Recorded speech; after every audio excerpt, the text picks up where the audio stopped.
mundo que imaginamos y construimos día a día, la historia tiene una gran importancia, ya que es el antecedente de los cambios y las mejoras actuales. Por ello, conocer datos de la evolución del pavimento nos permite seguir mejorando y construir pilares firmes hacia el futuro.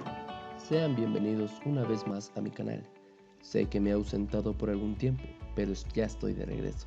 Y el día de hoy vengo a hablarles de un tema muy interesante y que posiblemente, si estás estudiando ingeniería civil, sea de tu interés, y más aún si te apasionan las ramas relacionadas a la construcción de carreteras o diseño de pavimentos, para ser más específicos. Para entrar en contexto, recordemos qué es el pavimento. Pues bien, es un conjunto de capas entre la subrasante y la superficie de rodamiento.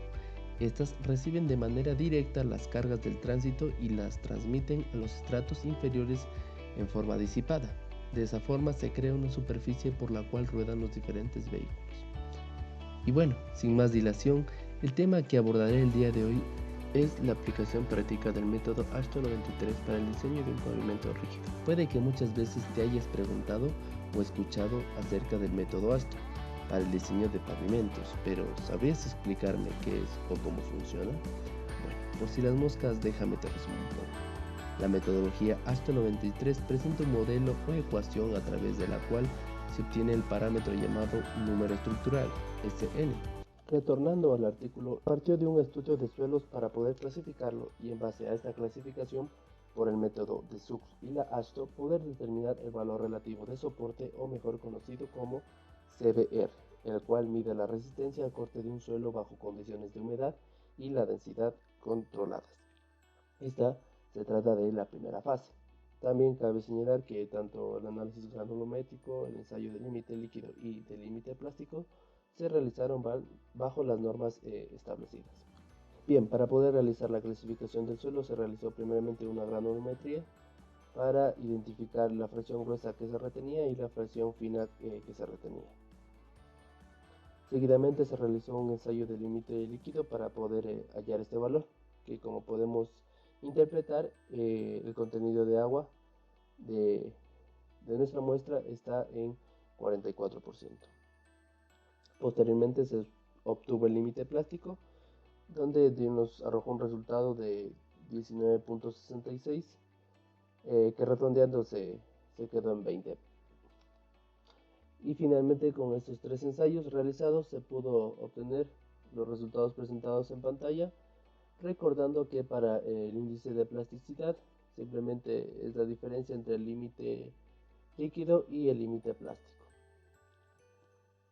Es así que finalmente se obtuvo, según la clasificación SUX, un suelo tipo ML, y según la clasificación AASHTO, un suelo tipo A76. Con estas clasificaciones y con ayuda de la gráfica mostrada en pantalla, nuestro valor de CBR fue de 8%. Como segunda etapa, se realizó una caracterización del tráfico, dentro de la cual se desprenden cuatro fases. Primero, el cálculo del tránsito promedio diario. Segundo, la composición vehicular. Tercero, los volúmenes de tráfico semanal. Y cuarto, la composición vehicular semanal. Mediante un conteo de tráfico se obtuvo obtener el tránsito semanal. De igual manera, el tránsito promedio diario semanal, así como el tránsito promedio diario anual, y finalmente el tránsito futuro para la zona en estudio. Además, mediante la clasificación dispuesta por el Ministerio de Transportes y Obras Públicas, el METOP, se pudo elaborar una tabla de acuerdo a la composición vehicular que establece las normas del METOP. En estas gráficas se puede observar los volúmenes de tráfico semanal desde martes hasta lunes, así como la composición vehicular semanal. Ya como una última etapa, se inició el procedimiento de diseño con la metodología AASHTO 93, donde se consideraron primeramente el hormigón, la resistencia de hormigón, que fue de 300 kilogramos sobre centímetro cuadrado, además de que también se consideró la resistencia del concreto trabajando mayormente a flexión, ya que trabaja a flexión durante los pavimentos rígidos. Y también teniendo en cuenta que el diseño era para una carretera urbana secundaria. Para comenzar, primero se determinó el módulo de ruptura, que normalmente se especifica para los 28 días, que en este caso es de 300 kilogramos centímetro cuadrado y que es equivalente a 4300 psi. Siendo necesario así un módulo de ruptura de 42 kilogramos sobre centímetro cuadrado para el tipo de vía pavimentar. Entonces la estimación de este valor viene dada por la siguiente fórmula que podemos ver, que es el módulo de ruptura es igual a de entre 8 a 10 por la raíz cuadrada de la resistencia del hormigón. Esta resistencia es ingresada en P6, es decir, en 4300 y obtuvimos un resultado de 590.17 PSI. Además de ello, para la estimación de este valor, eh, también nos ayudamos de la tabla que se ve en pantalla, donde para un pavimento de una carretera urbana secundaria, nuestro módulo de ruptura para, 42 kilogramos sobre centímetro cuadrado se le adopta un valor de 597.4 PSI, el que finalmente fue adoptado para nuestro módulo de ruptura. Bien, para nuestro módulo de reacción de la subrasante, primeramente pues hay que saber que este valor se emplean nomogramas para los cuales tenemos que conocer datos previos, como por ejemplo el espesor de la subbase, que es de SB, y se recomienda 8 pulgadas como mínimo. También es importante señalar el módulo elástico del material de la subbase, que se obtiene normalmente por la relación gráfica con el CBR, y para el caso de la vía en diseño pues se ha determinado un valor de 20.000 PSI. También es de importancia conocer el módulo de resiliencia, MR, en los cálculos referentes al pavimento flexible y que están en función del valor de CBR, que en nuestro caso fue de 8%. Entonces simplemente se multiplica 1500 por nuestro valor de CBR, dándonos un resultado de 12.000 PSI. Y finalmente, pues es necesario también analizar en el estudio geotécnico la presencia o la ausencia de un estrato rígido, específicamente a qué profundidad se ubica este estrato con respecto al nivel de la subrasante, la cual denotaremos como DSG. Por lo tanto, en nuestra vía de diseño se tiene un valor de 1.7 metros, en el sistema inglés 5.57 pies y finalmente se adopta un valor de 6 pies. El diseño se realizará partiendo de que el estrato rígido se encuentra a una profundidad mayor a 10 pies. Con esta consideración y los datos establecidos anteriormente, se utilizará el nomograma expuesto a continuación. Bien, para esto pues tenemos que partir del espesor de la subbase, que en este caso es 8, y nuestro módulo de resiliencia, que en este caso va a ser de 12.000.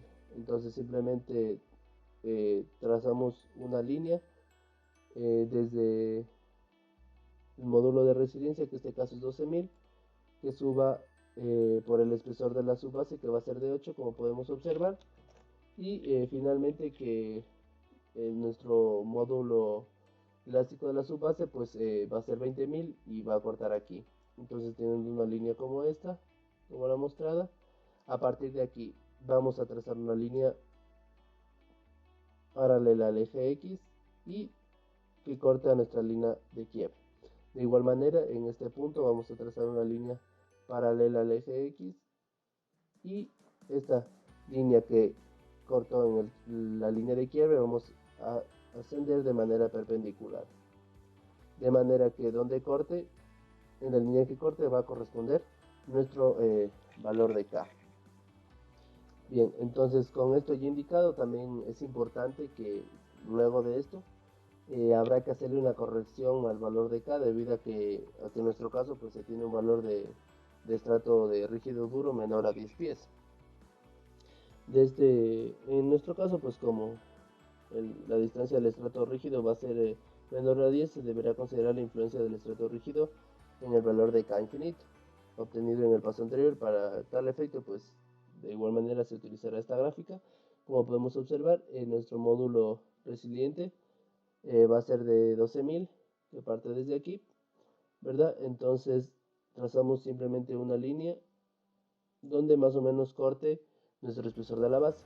Entonces procedemos a realizar una línea paralela nuevamente al eje X hasta donde corte nuestra línea correspondiente al valor de K obtenido anteriormente, que en este caso es 600, como podemos observar.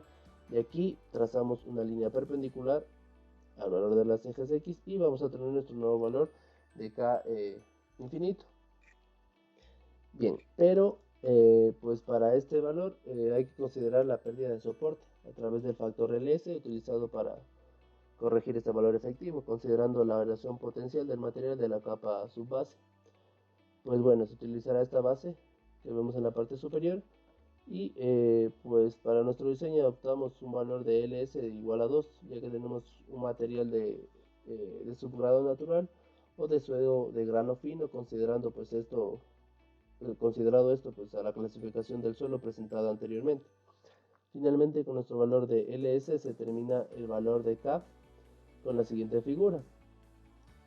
Entonces simplemente con nuestro valor de K infinito anterior, que en este caso fue de 680, pues vamos a proceder a trazar una línea paralela al eje X, perdón, al eje Y, y posterior, que en este caso va a venir así, a nuestro eje X, y donde corte a nuestra línea del factor Ls. Donde corte, pues haremos una proyección al eje y este será nuestro valor de K, que en este caso va a ser de 58 psi. Ya con nuestro valor del módulo de reacción de la subrasante, pues proseguimos a determinar el resto de valores necesarios, como el módulo de elasticidad del concreto de cemento. Recordemos que es el especificado a los 28 días para el hormigón. En nuestro caso va a ser de 300 kilogramos sobre centímetro cuadrado, que equivale a 4300 psi. Entonces viene dado por la siguiente fórmula, que podemos observar que el módulo de elasticidad del concreto de cemento S es igual a 57.000 por la raíz de la resistencia del hormigón. Esta resistencia igual entra en PSI. Entonces se obtiene el valor mostrado en pantalla, que es de 3.737.739.96 PSI. Entonces, además de esto, pues también hay que establecer el valor de ZR, que es la desviación de estándar normal, y está en función de la clasificación funcional de, de nuestra, de nuestra vía. Como va a ser una vía con función colectora, pues y va a estar en una zona urbana, pues el valor de R, primeramente la confiabilidad se determina que tiene que estar entre el 80 y 95%. En este caso se escogió una confiabilidad del 80%, confiabilidad con la cual en la tabla de la parte derecha vamos a determinar qué valor de ZR le corresponde, que en nuestro caso es de menos 0.841. Después se determinará la desviación normal del error estándar, donde se analiza el número de ejes que puede soportar un pavimento hasta que su índice de servicialidad descienda por debajo de un determinado índice de servicialidad terminal. Ahora bien, es importante pues señalar que para los pavimentos rígidos este valor tiene que estar entre 0.30 y 0.40, de manera que se adoptó un valor de 0.37. Para el espesor de la losa de concreto, pues de igual manera es muy importante explicar que a pesar de que se busca determinar el espesor de la losa, pues para esta aplicación práctica hemos de imponernos un valor, y para ello nos imponemos el valor mínimo, valor que posterior, pues mediante la hoja de cálculo veremos si está dentro de lo requerido. Entonces nuestro valor del espesor de losa de concreto inicial va a ser de 6 pulgadas o 15 centímetros. Seguidamente hallamos delta PSI, que es la diferencia entre índice de servicialidad inicial y final. Pues el índice de servicialidad inicial hace referencia a la máxima calificación obtenida en la prueba ASTO, que en este caso vamos a obtener, vamos a determinar o a establecer el valor de 4.2, y el PT pues va a ser el índice más bajo tolerable antes de nosotros poder realizar o efectuar una rehabilitación en nuestro pavimento, que en este caso va a ser de 2.5, dándonos un resultado de delta PSI de 1.7. A continuación se establece el coeficiente de transferencia de carga, que es la capacidad que tiene una losa del pavimento de transmitir fuerzas cortantes con sus losas adyacentes, con el objetivo de minimizar las deformaciones y los esfuerzos en la estructura del pavimento. Es importante recalcar que mientras mejor sea la transferencia de cargas, mejor será el comportamiento de las losas del pavimento. Seguidamente, pues determinaremos lo que es el coeficiente de drenaje, que es un coeficiente que está en función de las condiciones de drenaje predominantes y de la precipitación media anual. Como nuestra calidad de drenaje es bueno, ya que el tiempo de evacuación es un día y es mayor que 25%, nuestro coeficiente será de 1. Finalmente se establecerá la distribución direccional crítica, que por lo general se adopta un valor de 0.5, es decir, que del total de todo el flujo vehicular que se ha censado o contabilizado, hay una repartición de 50-50, es decir, la mitad va por un carril de una dirección y la otra por otro carril en dirección contraria. Pero bueno, en algunos casos pues puede ser mayor en una dirección que en otra, pero para esto pues habría que, que basarse a lo censado de acuerdo al tránsito estudiado. Y por último pues determinaremos el factor de distribución por carril, que en nuestro caso, como nuestra vía tendrá 2 carriles, pues le corresponde un factor de carril de 1. Ya bien, con los datos anteriores establecidos, calcularemos el número de repeticiones esperadas de carga de ejes equivalentes.